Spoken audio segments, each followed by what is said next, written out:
So I'm hearing like that clicking sound. It sounds like it's coming from the bottom of the engine.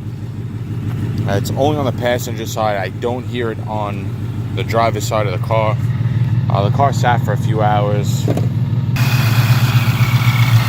I really don't think it's my bottom end is going bad. It is very loud. I'm just gonna have to go with it for now.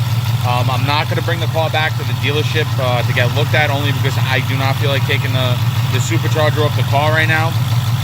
If I do happen to blow the bottom end, I will remove the supercharger and go from there. But otherwise, I kind of bought this car prepared. I was eventually gonna put in a built short block.